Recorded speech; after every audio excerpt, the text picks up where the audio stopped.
If I could have the world and all it owns, 1,000 kingdoms, 1,000 thrones, if all the earth were mine to hold, with wealth my only goal, I'd spend my gold on selfish things without the love that your life brings. Just a little bit more is all I'd need till life was torn from me. I'd rather be in the palm of your hand, though rich or poor I may be. Faith can see right through the circumstance, sees the forest in spite of the trees. Your grace provides for me.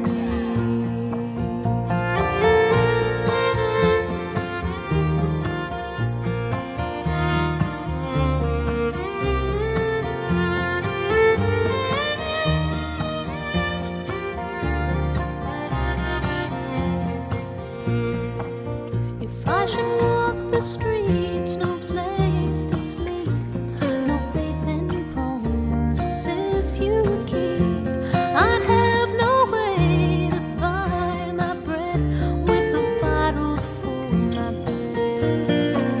But if I trust the one who died for me, who shed his blood to set me free, if I live my life to trust in you, your grace will see me through. I'd rather be in the palm of your hand, though rich or poor I may be.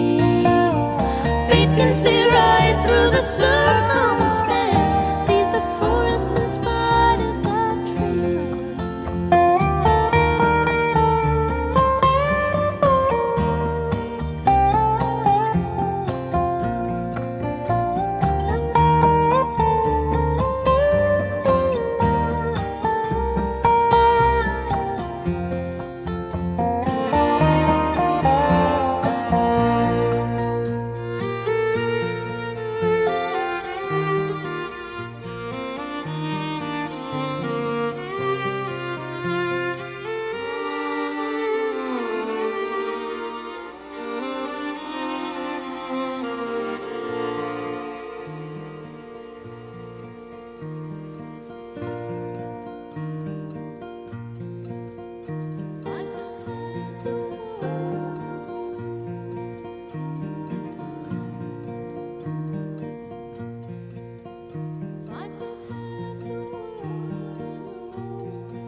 Hello, my friend, it's been a while. All our old clothes are back in style. We went our separate ways, only to return to face a lesson we failed to learn. Didn't understand the truth. We were blinded by the eyes of you. Time kept on moving, and a change has come. And you think that I don't know where you're coming from. Well, I feel just like you, and I cry just like you, but I heal just like you. And under my skin, I'm just like you. You gave your love and your innocence, And they took away your confidence. I'm not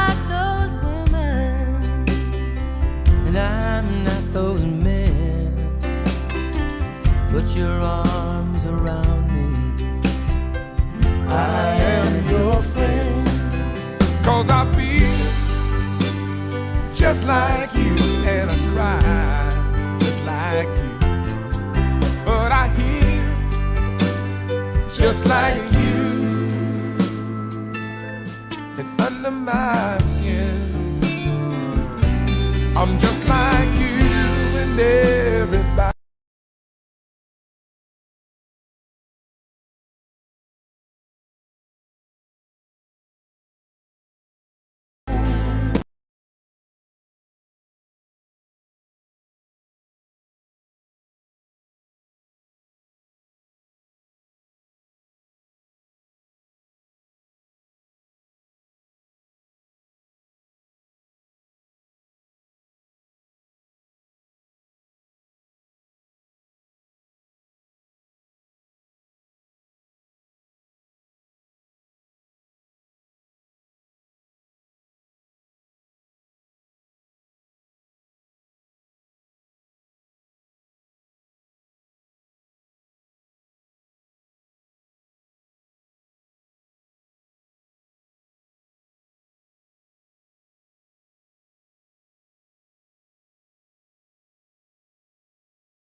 The God in us recognizes the God in you.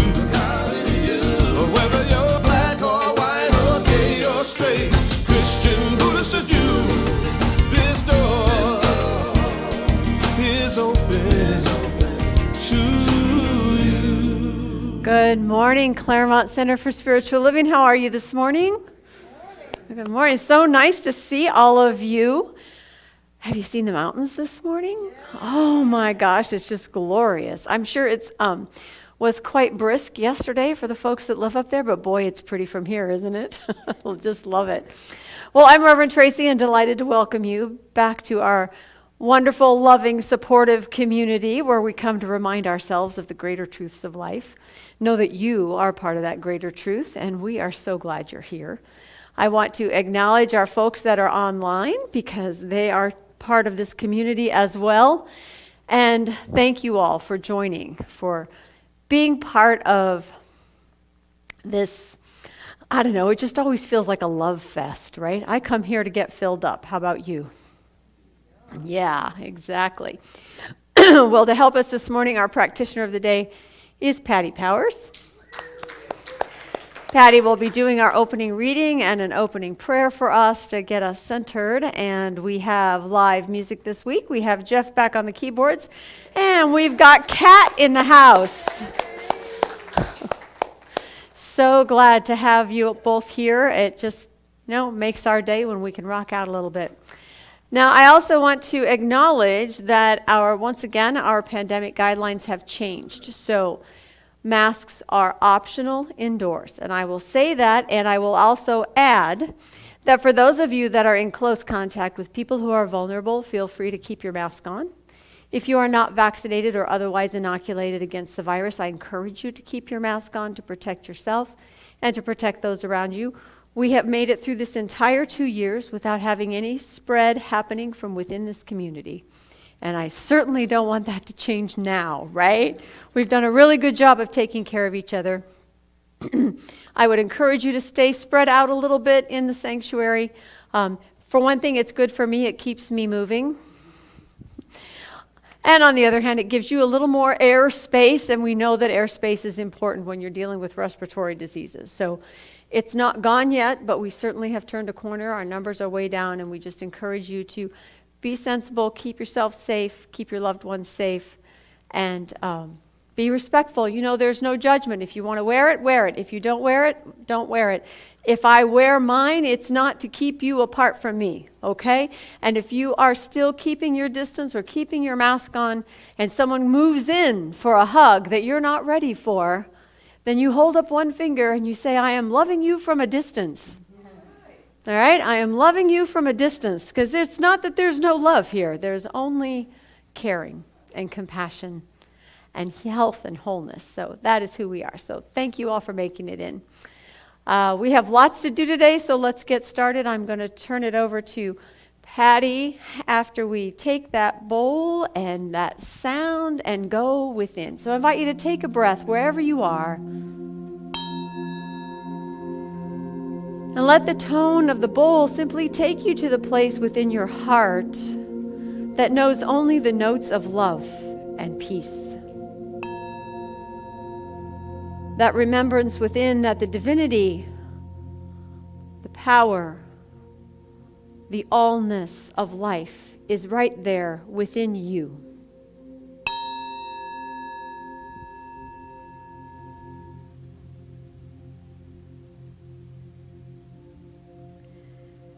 And as we go within, we know that there is only love. Love is all there is. God is all there is. And God is love. And so in this feeling of love, of presence, let's know that today the sun is shining and all is well. We know that each and every person here hears something today, feels something today, just for them, and that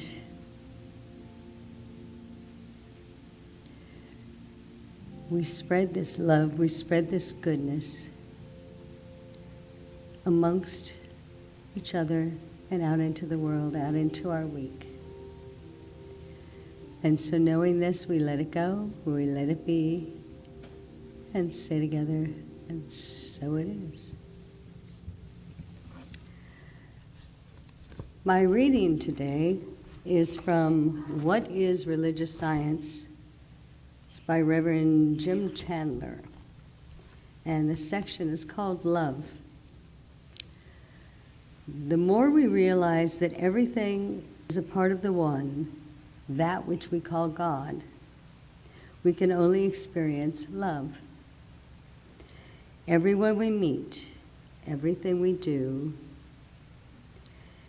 every thought we have is an expression of God and is an expression of God's love, not as something outside of ourselves, but rather as self-expression. There can be no greater love. The principles are about the mechanics of the universe. Love is the vehicle. The more we realize this, the more we can express love for God. The more we love God, the more we love ourselves. The more we love ourselves, the more we love experiences.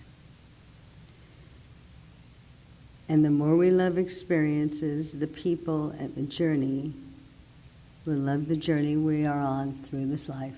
Thank you.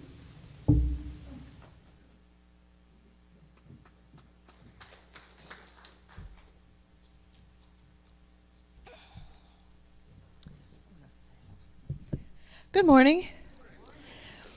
Well, today's song that I have prepared is kind of interesting. I recently went back home to Michigan to go ice fishing.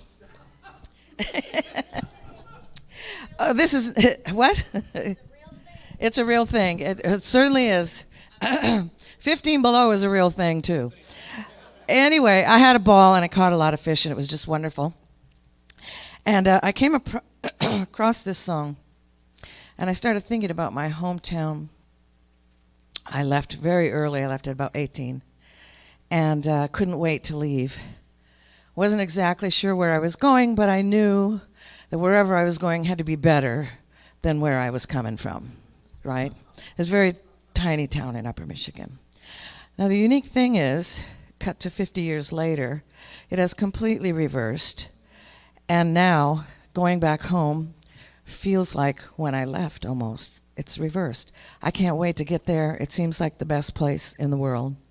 And I hate to leave. Just life is just like that sometimes. You know, you feel so certain that you're on a trajectory, and then all of a sudden it flips. And when it flips, sometimes it is the most delightful thing in the world. That's what this song is about to me. And so I hope there's a line in the song that says, I'm going where the sun keeps shining through the pouring rain. So while I'm singing this song, I hope maybe it would inspire you to go to where the sun is shining through the pouring rain. You might know this song.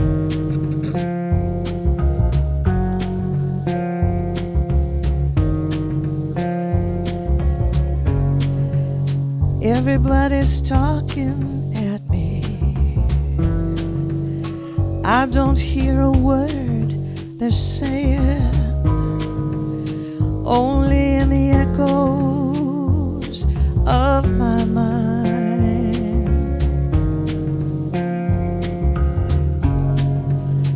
People stop and stare, but I can't see their faces, only the shadows of their eyes. But I'm going where the sun keeps shining through the pouring rain. I'm going where the weather suits my clothes.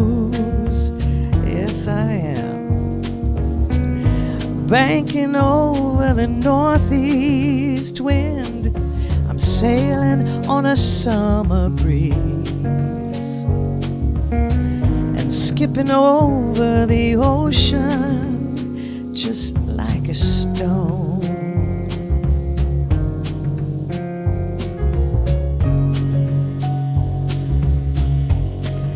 Have you gone there in your mind yet?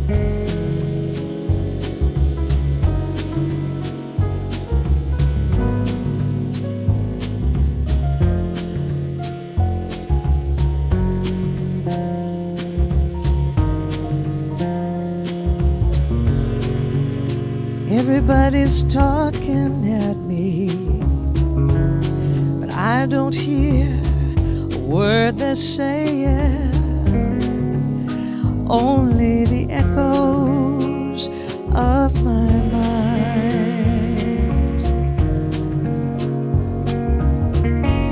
There's people stopping staring,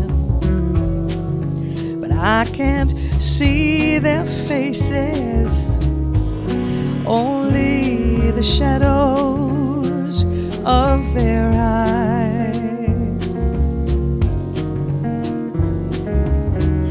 But I'm going where the sun keeps a-shining through the pouring rain.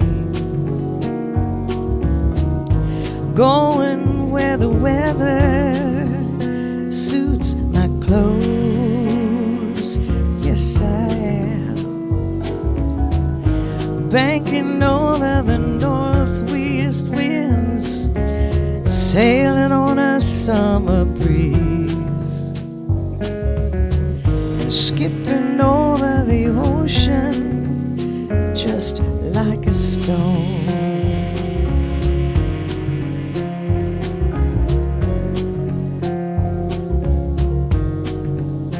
Like a stone.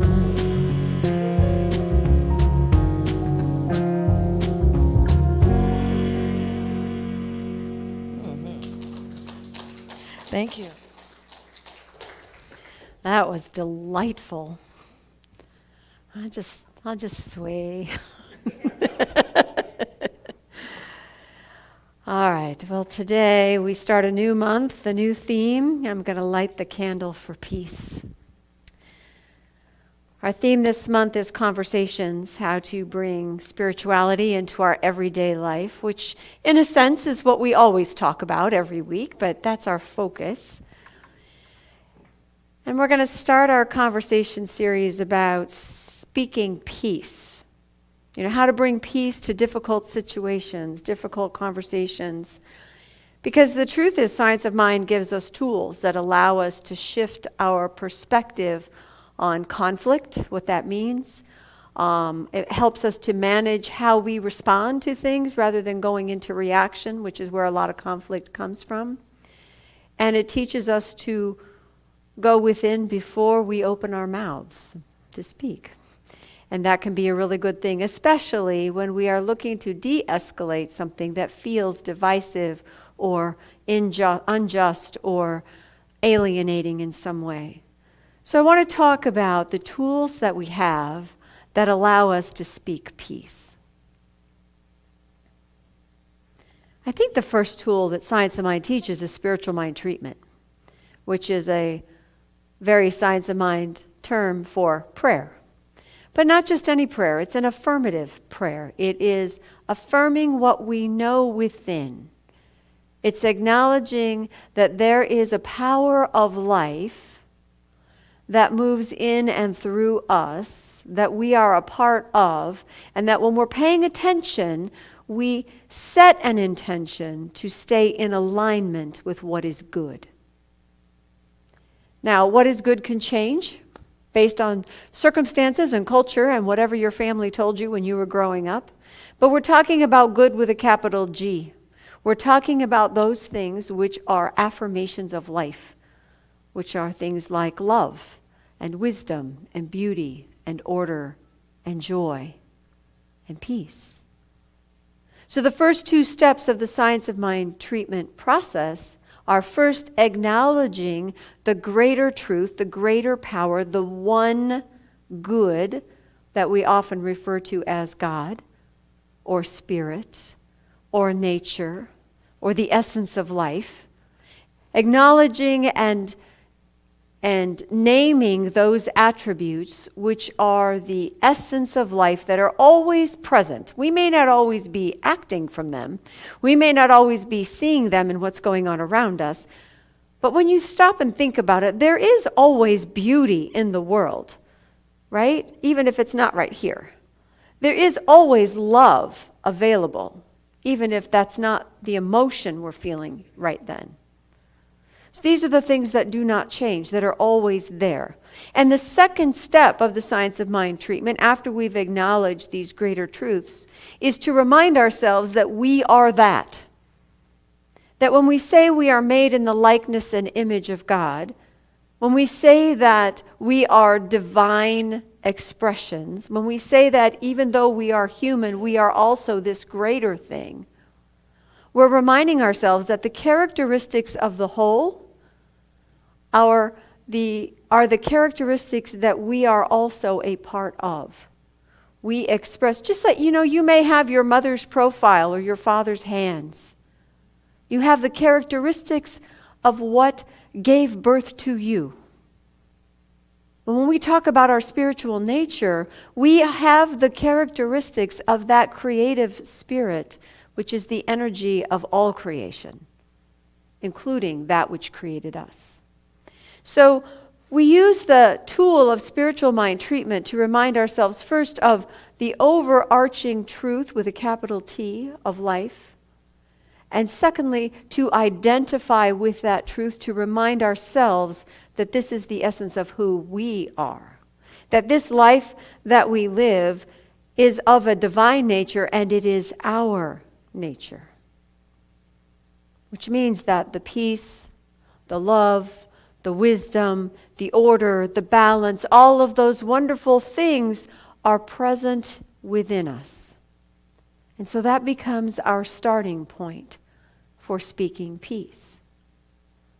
The path of peace begins within me.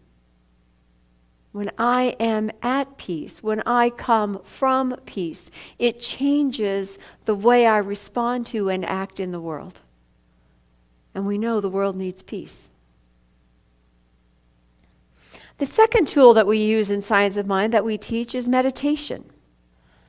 Now, meditation is not unique to Science of Mind. There are some forms of contemplation, of going within, of sitting in the silence in virtually all spiritual paths. There are mystics in every teaching, which comes from that discovery process, that willingness to be still and open up to something that is not of this world. To tap into that power that goes beyond our experiences as human beings. The thing about meditation, however you do it, is that it allows you to still the waters. Right? If you think of the world as a lake, right? There's usually a lot of wind blowing.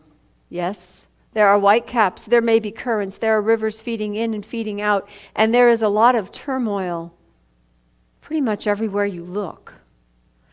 But if we are willing to pause and let those waters calm, if we're willing to let our mind calm down for a moment, if we can get to the place where we can see into the deep because the surface is clear, we will have a better reflection of life in our own experience.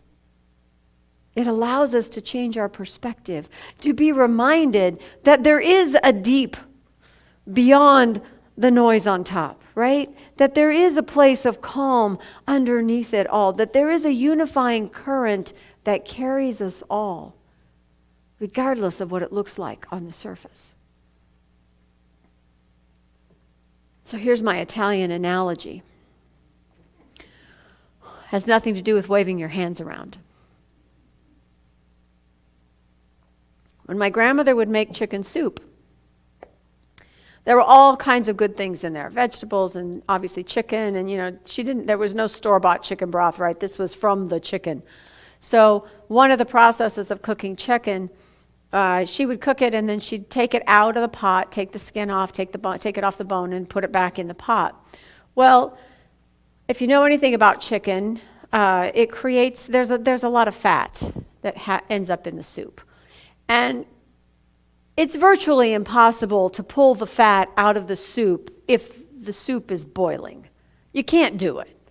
Oil and water don't mix, but it's not like you can catch it with a spoon as it goes by. It doesn't work that way. What happens is you put the soup in the fridge overnight. And when you take it out and uncover it the next day, all of the grease has risen to the surface, and it's possible to take a spoon or a spatula and simply skim it off the top and toss it out. The form has changed because of the stillness, because it's not boiling anymore, because it's chilled out. You guys, you need to chill out. If you just chill out, the stuff you don't need will rise to the surface and you can decide what to do with it. That's what meditation does for us. It allows us to chill. It allows us to get quiet, to stop all that motion, to see what rises to the top for our attention in a new form that makes it easier to handle. Ernest Holmes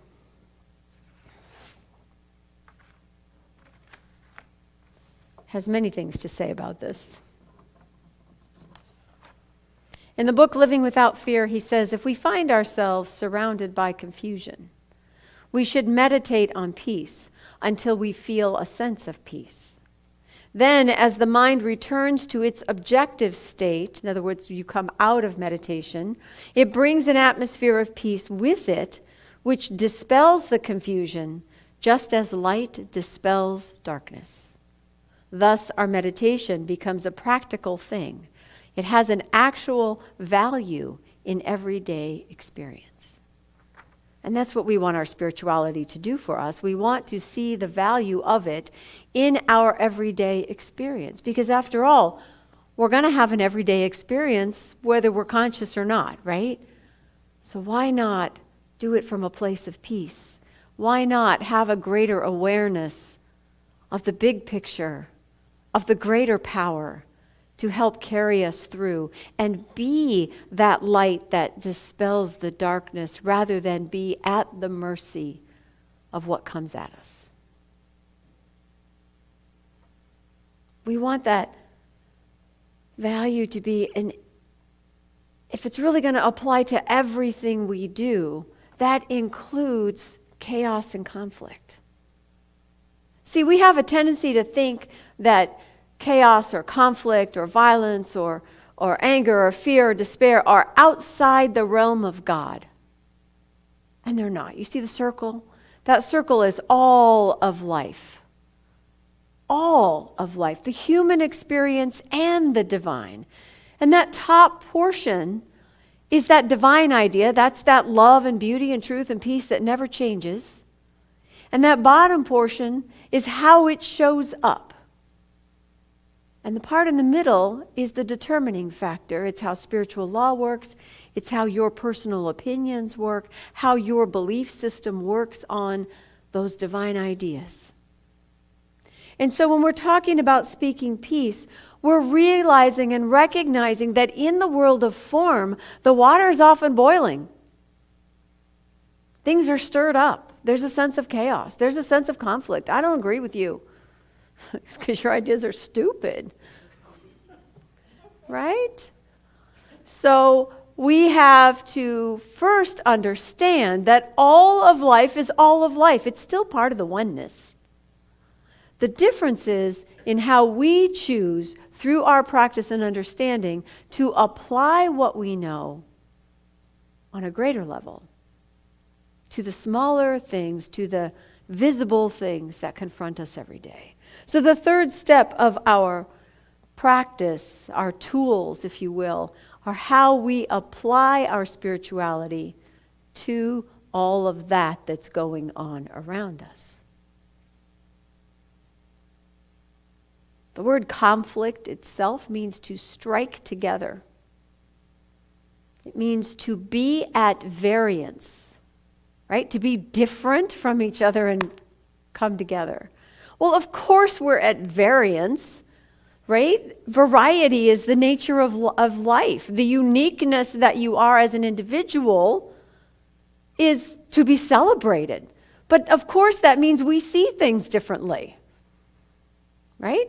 Ask a tall person how much they enjoyed the county fair compared to the short person at the county fair, and they'll tell you two whole different scenarios of what they saw and what happened because of what you can see and not see based on the crowd. The short people especially know what I'm talking about, right? I see you nodding, yes. So variety is part of life, but it doesn't preclude the spiritual oneness that we also are. It doesn't ignore or dispel the unity. The unity is the greater truth. The variety that we see is the human experience. We tend to think that that variety is cause for dissension or division or anger. It creates inequity and injustice. It triggers fear and sorrow and anger and tug-of-wars. I was never any good at tug-of-war. When I was an exchange student, we did an exercise. This was like an orientation exercise. Here we are, a bunch of basically high schoolers going to go to a foreign country and live for a year. Most of us had never been out of our home states or our hometowns. We were from all over the United States. We were barely getting to know each other, and then we were going to be shipped off someplace where we didn't speak the language. Oh, what fun. It actually was really fun. But one of the orientation exercises, I've never forgotten it, one group of the students was created in a big circle, and then some of us were on the outside of the circle. And the goal was to get inside the circle. And the circle people, their whole goal, their whole mission was to keep you out. Well, okay, so you can imagine all the different approaches. People were trying to go over, they were trying to go under, they're trying to squeeze between somebody's knees. And some of them were successful. And I walked up to two girls that looked like they were about my age and somewhat normal, and I said, "Do you think I could step through here? I'd like to be in the circle." Circle magically opened up, and I was in. We have choices. We have the ability to respect the differences and still step into the circle depending on where we're coming from. I'm not a fighter. I wasn't going to bulldoze my way in. I wasn't much stronger than I am now, so that probably wouldn't have worked anyway. But boy, can I talk. Good that you laughed. Okay. But sometimes the world can seem like that closed circle. How do you possibly get sense into someone who's just hell-bent on war? Or just so dug into their opinions that they're not going to change their mind about something that's important to you? We tend to think of those differences as, where the world is broken, where things need to be fixed, how those people need to be changed. How's that working for you? Can't do that, right? There's a great quote, and I apologize, I don't have the original person who said it, but you've seen it. Do not be dismayed by the brokenness of the world. All things break, and all things can be mended. Not with time, as they say, but with intention. So go, love intentionally, extravagantly, unconditionally. The broken world waits in darkness for the light that is you. You. Not just me up here talking. Not just the beautiful voice that brings you the song. Not just the one saying the prayers. You. The light that you are, the peace that you are. The world waits for us to show up. The world waits for our perspective, for our ability to see it differently, to offer a different choice, to suggest a different way forward.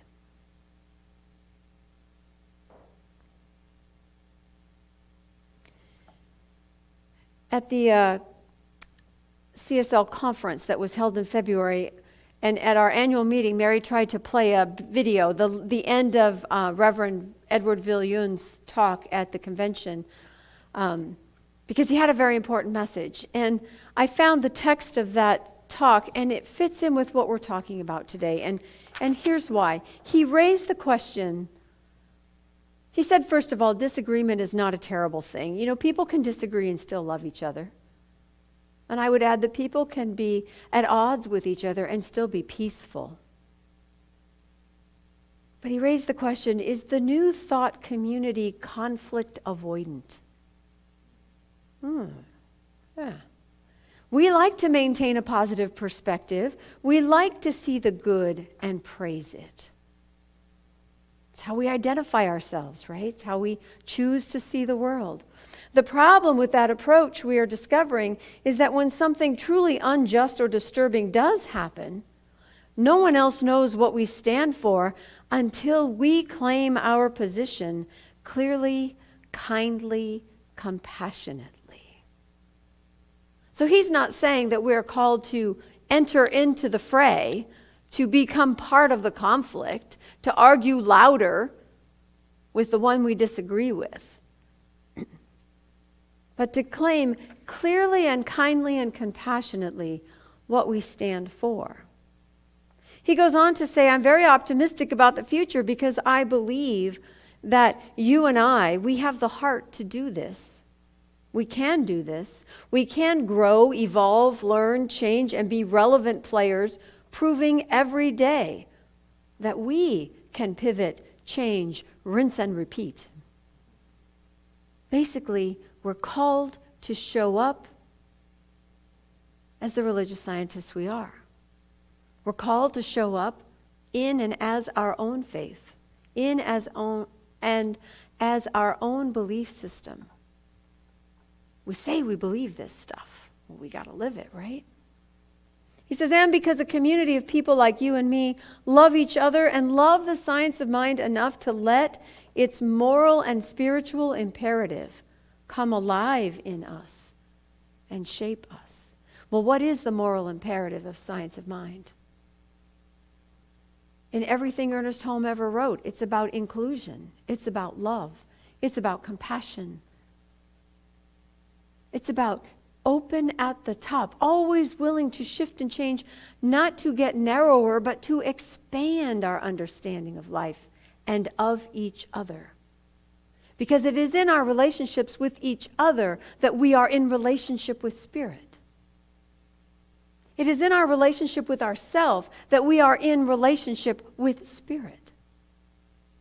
And so when we know our relationship with Spirit, when we take the time to go to prayer, to go to meditation, to read something inspirational and think about it in terms of our own lives, then we are living our beliefs in a way that shines our light out into the world. And we all want more light. We all want that path of peace to open up. So what are we for? You know, he said we're to be for something and against nothing. Well, I am against injustice. But what I'm really saying when I say that is I am for inclusion. I am for love and acceptance. I am for curiosity and understanding. I may be against conflict in the form of war. But what I'm really saying is I am for mediation. I am for an understanding and consensus. I am for the ability of people to find common ground.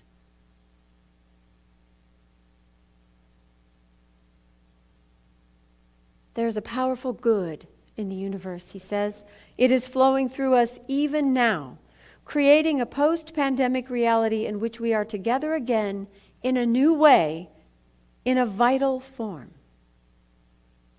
So to speak peace is to pause and to breathe and then to respond.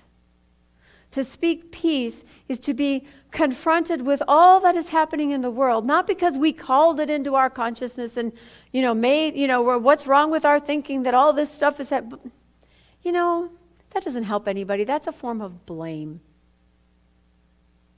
It's not helpful. It's a slightly different question. What is in my consciousness that will allow me to respond in a life-affirming way? What is it in my thinking and belief system that opens me up to a greater understanding? How might I bring peace into this particular circumstance?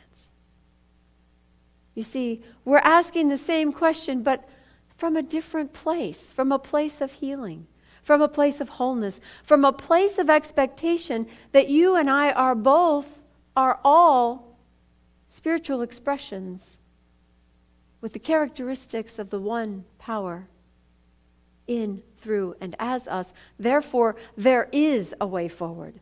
Therefore, there is a peaceful resolution that is possible. Therefore, there are infinite ways for things to be better, for life to be good, for all people.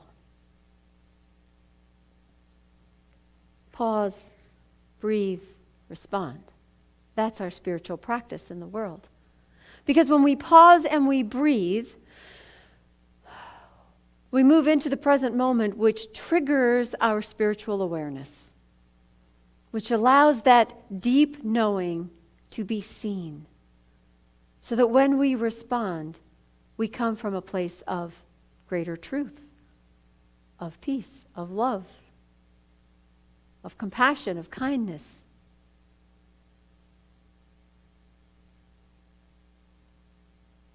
So remember the first two steps of your spiritual mind treatment. Remember to do your meditation, whatever that looks like for you, that calms and stills the waters, that you might have a clearer perspective. Remember that underneath it all, we all want the same things. We want to be able to live a good life. We want our kids to be happy. We want our hearts to be full. We want our passions to be fulfilled. We want to be creative. We want to connect. Heck, we want to sit in a room without a mask on. Simple things. Simple things. And it's that peace that lies within us that's going to make the difference, that's going to bring us there. So I'll close with Ernest Holmes once again. Peace is at the center of your own soul. It is the very being of your being. It is the self with a capital S for your individual self. This peace, which is at the center of your being, has never been disturbed. It has never been afraid. It has never desired to harm anyone, therefore it has never been hurt. How then shall you use this great gift which nestles at the very center of your being? You are to use it consciously. You are to speak the word of peace wherever discord appears. And when you do speak the word of peace, let no doubt arise in your thought. You must know that peace stills the tempest. You must know that your peace has all power because it is the peace of God within you. Namaste.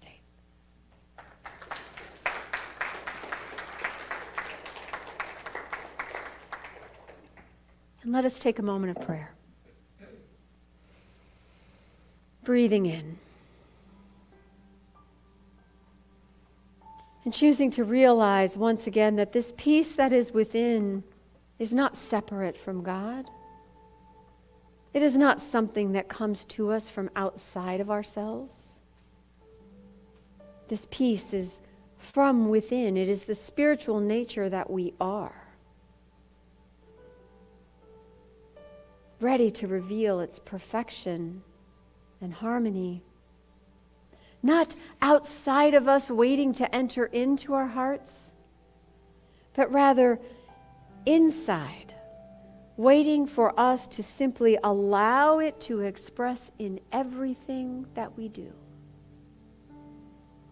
For this peace, this love, this energy and essence of all life is creative, transformative, nourishing and sustaining. The power that God is the very essence of life that we are. Wherever we stand is holy ground. Wherever we are is part of the oneness of the circle of life. And I know too that where in my life it is messy and chaotic and disturbing, that is simply a call for me to go deep, for me to get still, for me to remember. It is a call for oneness within and without. And if it's true for me, it is true for you also, that this oneness is the very nature of life within. And so I speak my word for the light of peace. I speak my word for the pathway to open before each and every one of us. Whether we are mediating between nations or simply telling our kids, hey, maybe you could change the way you say that. Maybe you shouldn't look for a fight. For that which is in me, which wants to argue and fight and struggle, simply gives way to the power of love, to the power of openness. I allow that divine center to make its way into my interactions with the world.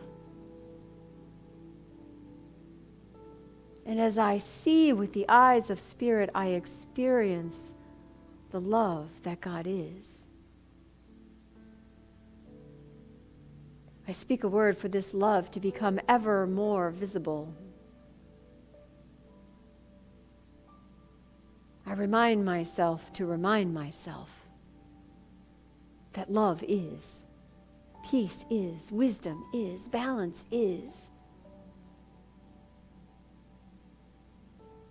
And I open up to and claim the good that is rushing in as I allow it to do so.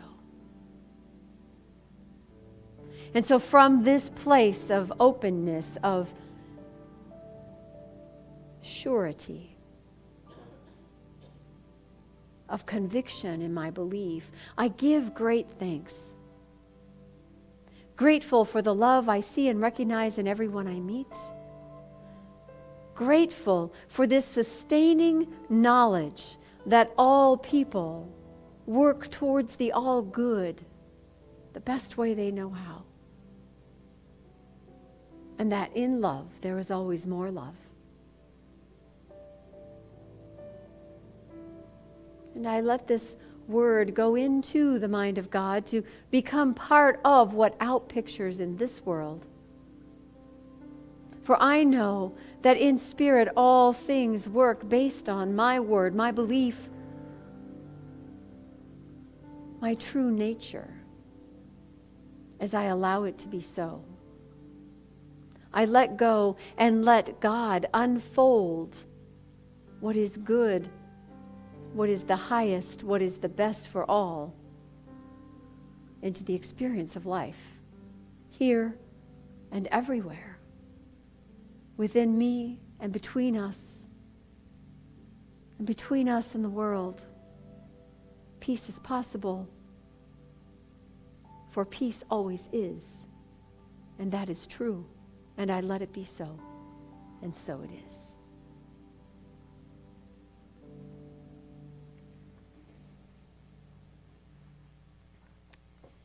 Our affirmation today is in your bulletin.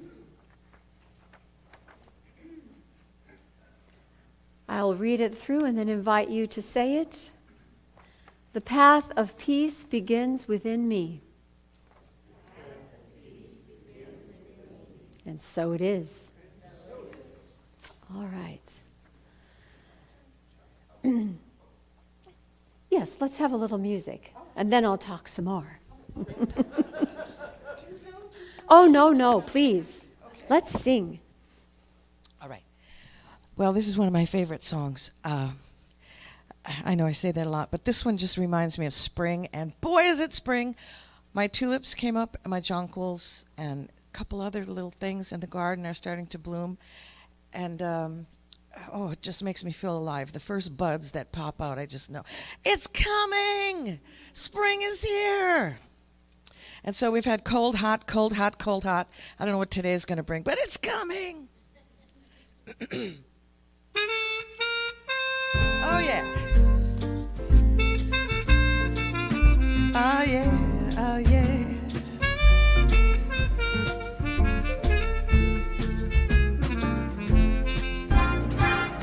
Let there be you. Let there be me. And let there be oysters under the sea. Let there be wind and occasional rain, chili con carne, yes, and sparkling champagne. Let there be birds to sing in the trees. I know I need someone to bless me whenever I sneeze. And let there be cuckoos, a lark and a dove, but most of all, please, let there be love. Yeah, a little bit.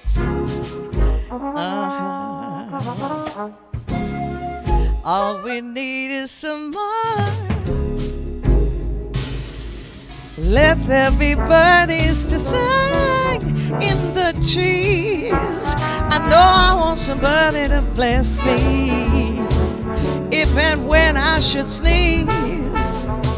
And let there be cuckoos, cuckoos, a lark and a dove, but most of all, please, let there be love.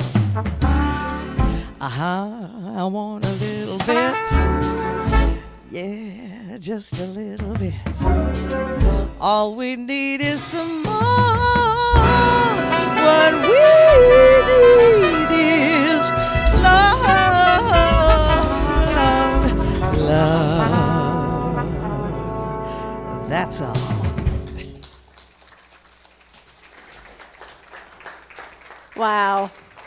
We've missed you, Kat. It's nice to have you back. And did you bring any fish? And I was having a little bit of fun, from my angle, I have a really good view of Jeff when he's playing. You put a little jazz in the music, and he's back there, and he's like, groovy, way. All right. Let's take a moment and acknowledge our contributions to our community. We are grateful for what we have here. We support it financially. We support it emotionally and through prayer. And I want to thank all of you for all that you give, for we all benefit when our community is healthy, and it is healthy. So if you are here in the sanctuary, the contribution baskets are in the back of the room. You may drop in your donation on the way out. If you are online, there is a way to donate online, or you can mail us a check if you'd like. But we welcome any and all and bless all of us in our own abundance and how we express that here to support this community. If you will, say with me our prosperity affirmation as we acknowledge the truth of abundance in our own lives. Divine love through me blesses and multiplies all that I am, all that I give, and all that I receive. I am prosperous now. Okay, we have a couple things going on. Isn't that nice? It's been a long time. We have 2 classes that are starting up this month. The first is Foundations. It's Tuesday nights, being taught by Reverend Mary and assisted by practitioner Patty Powers. Evenings from 6:30 to 9, it uses the Science of Mind text. And whether you are a brand new beginner to this philosophy or you've been doing this for years, I recommend you take the class because there's just all kinds of good stuff in there. And because you are in the place you are in, different things will resonate for you than when you maybe took it 20 years ago. So consider joining this class. Please don't let finances stand in the way. If you have concerns about the cost, we will work with you. Those of you that are taking it for a second or third or 27th time, there are discounts available, and we'll make it work. Mary also said last week that if you are an active volunteer in the congregation, there's a volunteer discount. I mean, come on. If you want to take the class, you can take the class. So make sure you sign up. Now, if you want to do something a little bit different, or the talk today inspired you to look at meditation again as a possibility, the second class we're teaching is Meditation is More Than You Think. Get it? It's not about thinking. See, Graham got it. See, the rest of you, you'll get it in a minute. Thanks, Jeff. It's an 8-week class. It'll be on Thursdays, and you have a choice of 2 sessions, morning or evening. Morning is online, and that allows us to have a couple of our international students join us. Thursday evenings, planning on being in person here at the sanctuary. Well, not the sanctuary, but on campus. Whatever works for you. Who's leading it? I am. I'm teaching Meditation is More Than You Think because, I think a lot, so it's really good for me to practice meditation. Yeah. So I invite you to come. This is a great little class of each week it's a different kind of meditation to try out. So it's a very experiential class. It's kind of like, well, I don't know, maybe moving meditation would work better for me. Maybe I can't sit still. Or whatever your particular challenge is when it comes to sitting quietly for 20 minutes. How many of you can sit quietly for 20 minutes? Oh, this is good. How many of you have trouble sitting quietly for 20 minutes? Yep, there you go. Okay, I'll see all of you in class on Thursdays. All right, so again, there are sign-up sheets for both out front. Now, I will remind you right now, because we had reorganized everything pre-COVID, during COVID, post-COVID, there aren't enough tables for all the pieces of paper we have. So be respectful, stand in line, give yourselves a little space, be patient, talk to your neighbor while you're standing there, and then you will be able to sign up on the little tiny table with the little pieces of paper on it, okay? We need to know who's coming so that we can be ready for you. I'll have more information for that meditation class as we get closer. It begins March 31st.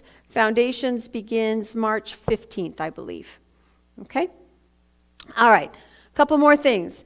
March 17th, that would be St. Patrick's Day. We are having an Irish feast, and we will be here, and you have a couple options. This is a fundraiser for the community. There are tickets being sold. It's $25 a dinner. If you can't come, maybe you want to sponsor a ticket for someone else. If you can't stay, but you really like cabbage and what else is it? Corned beef. That's it. I knew that.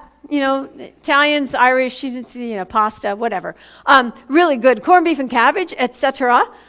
You can actually pick up a meal to go and enjoy it at your leisure or in your own living room or with the people who can't come in, but you want to take it to them. I mean, we'll make this work, right? So there's takeout, there's dine in, there's donate, there's let's eat and have a good time in the hall on the 17th, which is a Thursday. And I know we had times set up. Would we decide 6 to 9? 6 to 9. All right, so come by, enjoy. There are opportunities to help with this. We need people to decorate. Do you like the color green? All right, you may join our team to put green all over the place. If you're not especially fond of green, but you really like to see a kitchen that's really clean, you can stick around after and help clean up. We need people to do that. But just in general, folks, it's an opportunity for us to be together in a way we haven't been in a long time. So if it's possible for you, we'd love to see you there. Yes, Graham? Green beer. I believe that adult beverages will be served. Yes, if that helps you buy your ticket, by all means, yes, we will. If it's not green, don't shoot me. Okay. Yeah, we'll bring you food. There you go. Bring your own food coloring. You can make anything green you want. We also have a fundraiser coming up. How many of you like See's candy?